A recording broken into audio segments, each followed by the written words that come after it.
Hello दोस्तों, Bharat mathematics में आपका स्वागत है। ये हमारा रेशियो एंड प्रोपोर्शन का छठा वीडियो है। तो आइए देखते हैं क्वेश्चन को। यदि दो व्यक्तियों की आय 5:3 के अनुपात में है और उनका खर्च 9:5 के अनुपात में है, यदि वे क्रमशः 1300 और 900 की बचत करते हैं तो उनकी आय ज्ञात करें। देखिए, जब भी रेशियो वाले वैल्यू से रियल वैल्यू को जोड़ते या घटाते हैं तो रेशियो वाले वैल्यू में एक्स लगा दिया करें, कोई वेरिएबल लगा दिया करें। आइए देखें। तो दो व्यक्ति है, एक की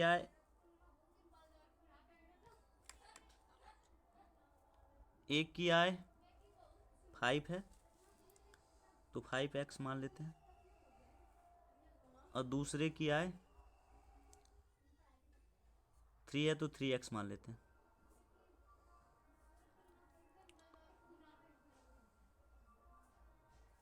एक मिनट, थोड़ा सा रुक जाएं। तो 5x आय है, तो आय में से वो 1300 रुपया, पहला जो व्यक्ति है उसकी आय 5x है और उसमें से 1300 रुपये वो बचा लेता है। दूसरा व्यक्ति है, उसकी आय है 3x, जिसमें से वो 900 रुपये बचा लेता है। अब आय में से अगर बचत को हटा दें तो जो हमारा बचेगा वो खर्चे का ही तो अनुपात बचेगा, 9/5। अब इसको हल करना है, लेकिन हल इस तरह से नहीं करना है, हम इसको दूसरे तरीके से भी बताते हैं कि जब आय वाला क्वेश्चन आय व्यय वाला, तो उसको किस तरह से हल करते हैं। इसको तो हल करके आप क्रॉस गुना करके और एक्स का मान निकाल सकते हैं, लेकिन इस तरह नहीं बनाना है। देखिए कैसे बनाते हैं। इनकम लिखिए पहले। इनकम 5 है, 5:3। एक्सपेंडिचर यानी खर्चा 9:5 है, और सेविंग यानी बचत है 1300 और 900। देखिए कैसे बनाते हैं। यहाँ पे क्रॉस गुना करें, 5 × 5 = 25 और 9 × 3 = 27। हमेशा घटा दें, माइनस में कभी आएगा ही नहीं, प्लस में ही लिखना है। तो 9 × 3 = 27, 5 × 5 = 25, 27 में 25 गया तो दो बचा। उसके बाद यहाँ पे क्रॉस गुना नीचे भी कर लें, 9 × 9 = 81, 13 × 25 = 65। 8100 में से 6500 चला गया तो हमारा 1600 बचा। अब 2 से कटा दें, एक का मान हमारा 800 आ गया। अब जिसका भी मान निकालना है उसमें 800 से गुना कर दें। निकालना क्या है, दोनों की आय निकालना है। तो एक का आय है 5, एक का मान 800, तो 800 में 5 से गुना करें तो 8 × 5 = 40। तो पहले व्यक्ति का आय 4000 हो गया, और दूसरे व्यक्ति का 8 × 3 = 24, 8 × 3 = 24, 2400 हो गया। एक जीरो ज़्यादा पड़ गया,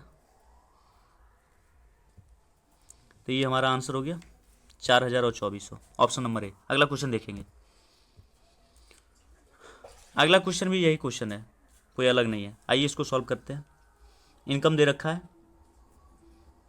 2:3 है, एक्सपेंडिचर दे रखा है 5:9 है, सेविंग्स दे रखा है दोनों का 600 है। क्रॉस गुना करें, 9 दूनी 18, 5 दिया 15, 18 में 15 गया, 3 बचा। अब देखिए, जब सेविंग बराबर हो ना तो आप क्रॉस गुना ना करें, आप दोनों को घटा लें, दोनों रेशियो को। 5 में से 9 में से 5 को घटा लें, कितना बचा 4, और 4 से किसी एक सेविंग में गुना कर दें, वही हो जाएगा। तो 4 × 6 = 24, डायरेक्ट 2400। या फिर आप क्रॉस गुना करके भी घटा सकते हैं, ये हमारा 2400 है। तो 3 से 2400 को घटाएं, हमारा 800 हो गया। अब जिसका निकालना है उसमें 800 से गुना कर दें, दोनों की आय निकालना है।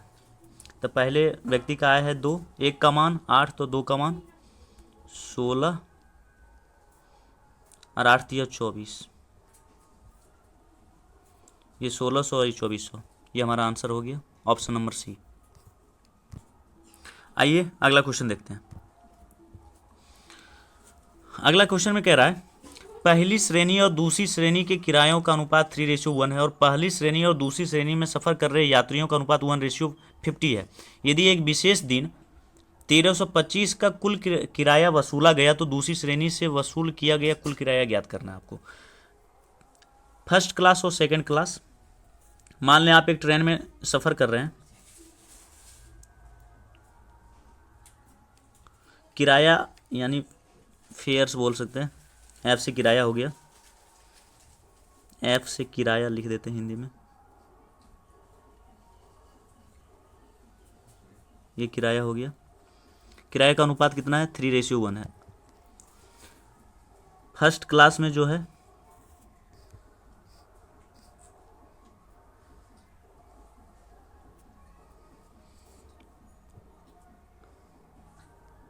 ये रहा फर्स्ट क्लास। यार ये चल नहीं रहा है।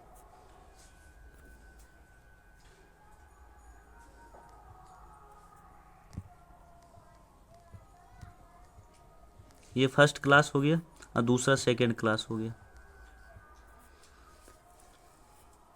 आप लोग समझ जाना। उसके बाद किराए का अनुपात दे रखा है। और फिर व्यक्तियों का, यात्रियों का, पैसेंजर का, पी से पैसेंजर हो गया, उसका अनुपात कितना है?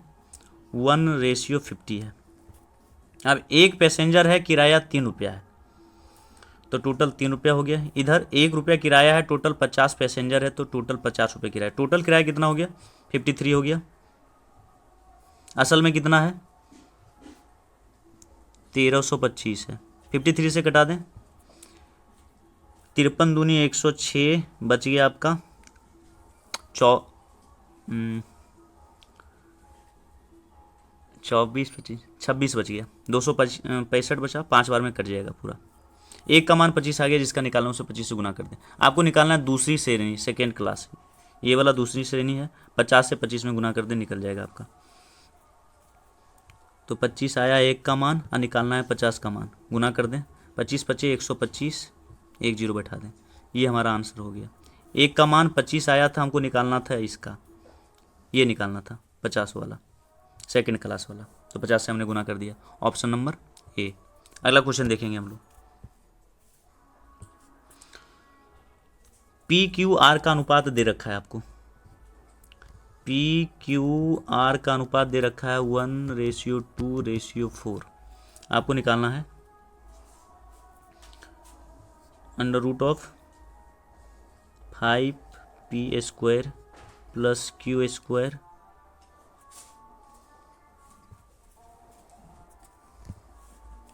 q² plus r²। ये निकालना है आपको।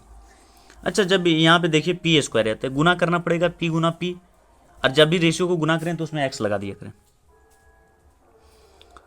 तो एक रहता तो एक x नहीं लिखते हैं, ये केवल x हो गया, ये 2x हो गया, ये 4x हो गया। अब देखिए 5 का 5, अब p का मान कितना है? x, तो ये हो जाएगा 5x²।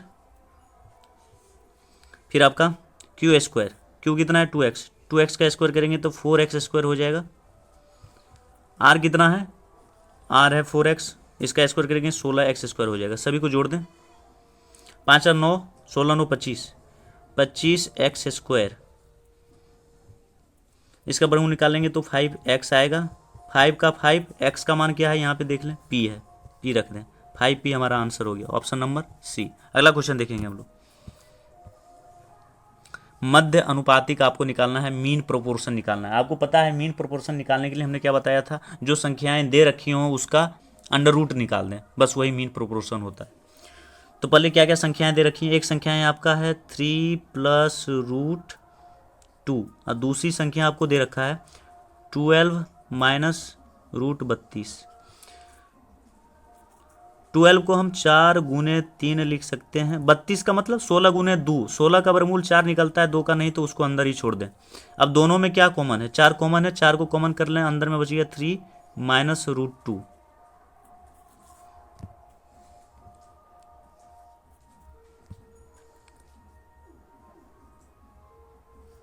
ये हमारा आ गया। अब एक संख्या यहाँ पे हो गया और दूसरी संख्या यहाँ पे, दोनों का अंडर रूट कर दें, हमारा आंसर निकल आएगा।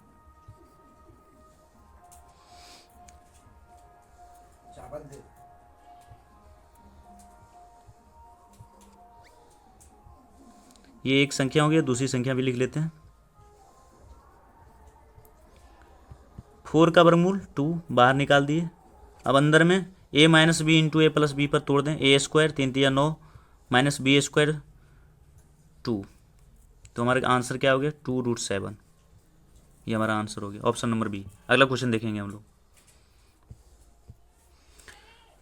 कुल 504 छात्रों में लड़कों व लड़कियों का अनुपात इतना है, यदि 3 लड़कियां और आ जाती हैं तो नया अनुपात क्या होगा। कुल छात्र 504 है, लड़कों और लड़कियों का अनुपात है, लड़कों और लड़कियों का अनुपात दे रखा है, बॉयज और गर्ल का अनुपात दे रखा है आपको 13:11 दे रखा है।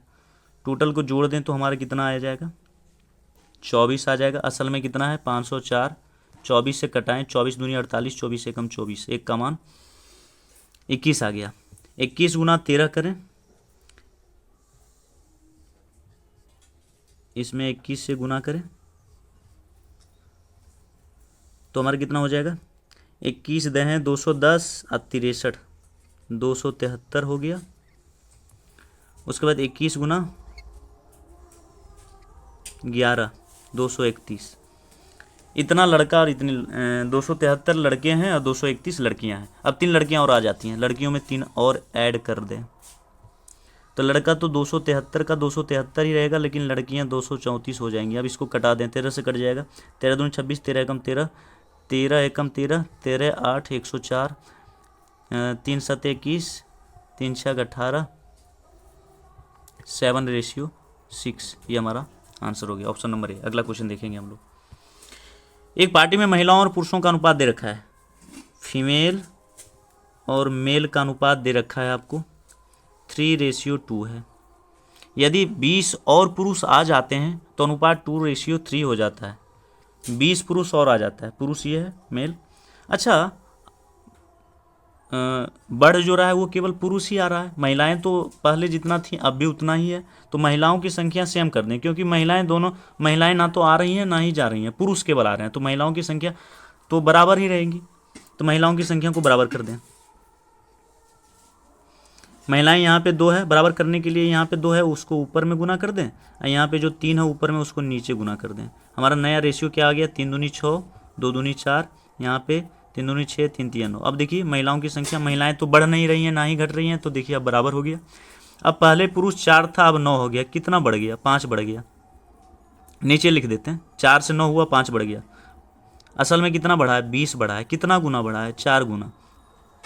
अब जिसका निकालना है उसमें 4 से गुना कर दें। तो महिलाओं की संख्या ज्ञात करना है। हिंदी में तो क्लियर नहीं कर रहा है, लेकिन इंग्लिश में देखिए, the number of ladies present at the party was, मतलब पार्टी में कितना लेडीज प्रेजेंट थी, उपस्थित थी। नया वाला नहीं पूछ रहा है, पहले वाला पूछ रहा है। तो पहले वाला कितना है महिलाओं,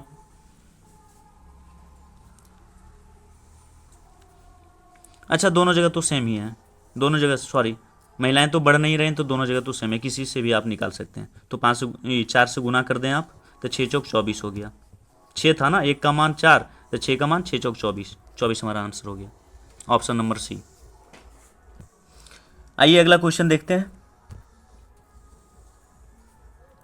एक व्यक्ति के पास 640 रुपया, 1 रुपये, 5 रुपये, 10 रुपये, 1 रुपये, 5 रुपये, 10 रुपये, 1 रुपये, 5 रुपये या 10 रुपये के टोटल नोट मिलाकर, टोटल नोट नहीं, टोटल पैसे जो हैं, मतलब 1 रुपये, 5 रुपये या 10 रुपये के पैसे हैं, टोटल पैसे हैं कितना, 640 रुपया। और बोल रहा है सभी प्रकार के नोट समान संख्या में है, सभी प्रकार के नोट समान संख्या में।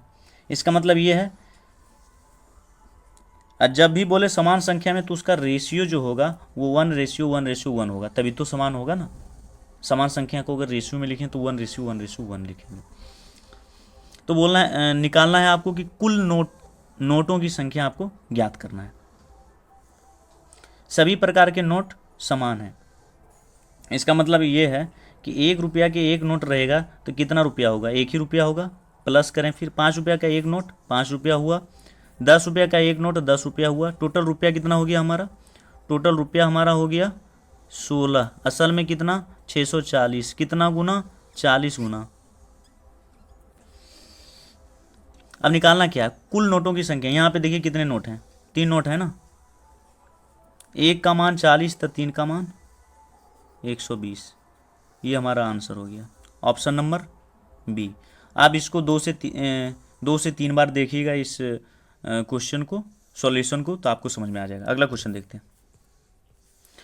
अगला क्वेश्चन, एक बैग में 1 रुपया 50 पैसे 25 पैसे के सिक्के हैं। 1 रुपया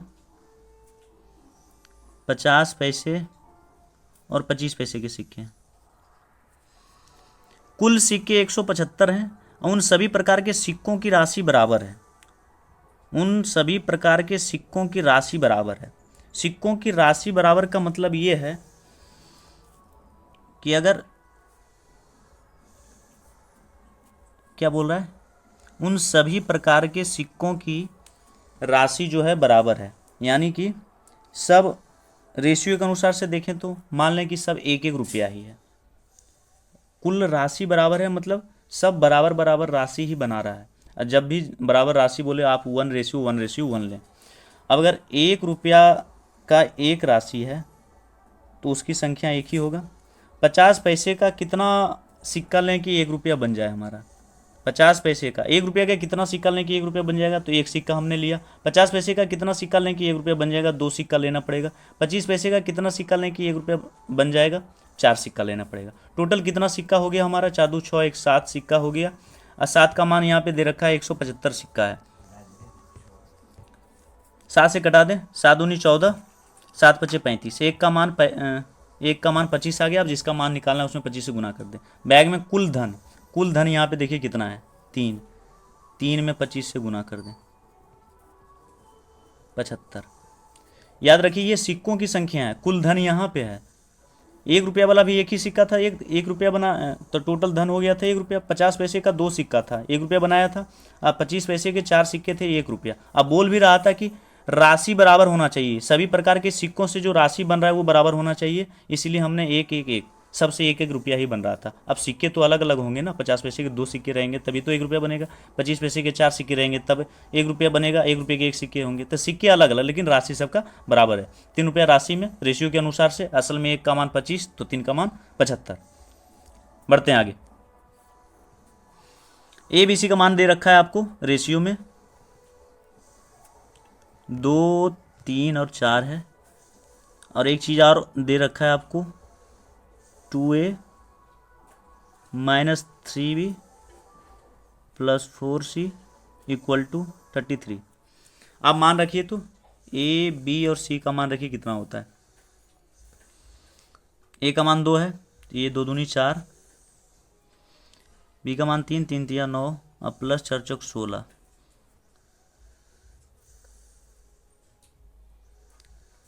ये 33 है। 16 4 20, 16 4 20 में से 9 गया 11, 11 का मान 33, कितना गुना? 3 गुना है। निकालना है C का मान, C में 3 से गुना कर दें। 1 का मान आ गया ना 3, C का मान कितना है 4, इसमें 3 से गुना कर दें तो टोटल कितना हो गया हमारा? 12। Option number C। आप इसको डायरेक्ट भी बना सकते हैं। रेशियो में देखें C का मान कितना है, C का मान है 4। अब कौन सा ऐसा ऑप्शन है जो 4 से भागा लग रहा है, वही हमारा आंसर हो जाएगा। ऐसे भी आप बना सकते हैं। 6 में 4 से भागा नहीं लगता है, 9 में नहीं लगता है, 6 68 में नहीं लगता है, एक ही ऑप्शन है C। चलिए आगे अगला क्वेश्चन देखते हैं। अगला क्वेश्चन दे रखा है आपको A और B का मान। A और B का मान दे रखा है C और D। याद रखिए A का मान C है और B का मान D है। उल्टा नहीं कर देना है कि C का मान A है, C का मान A नहीं है, A का मान C है और B का मान D है। यानी जहाँ पे हम A देखेंगे वहाँ पे C लिख देंगे और जहाँ पे B देखेंगे वहाँ पे D लिख देंगे। उल्टा नहीं करना है, जहाँ पे D देखें वहाँ पे B लिख दें, नहीं। B का मान जहाँ भी B देखें वहाँ पे D लिख सकते हैं, जहाँ पे A है वहाँ पे C लिख देंगे। चलिए देखते हैं। आपको निकालना क्या है? आपको निकालना है MA + NC / MB + ND। चलिए M का M लिखें, A का मान C है, C लिख दीजिए प्लस N, C ही लिखना है, C का मान तो कुछ है नहीं, उल्टा कुछ नहीं करना है। C का मान कहीं नहीं दे रखा है। नीचे M, B का मान देखिए क्या दे रखा है, D दे रखा है, D लिख दीजिए। अब प्लस N, इस D का मान कुछ नहीं दे रखा है। दोनों जगह से ऊपर में C कॉमन हो जाएगा, M + N बचेगा। नीचे में D कॉमन हो जाएगा तो M + N ही बचेगा। M + N से M + N कटा दें, क्या बच गया? C/D। ये हमारा आंसर हो गया ऑप्शन नंबर B। तो दोस्तों आज के लिए बस इतना ही, फिर अगले वीडियो में हम आगे का क्वेश्चन देखेंगे। धन्यवाद।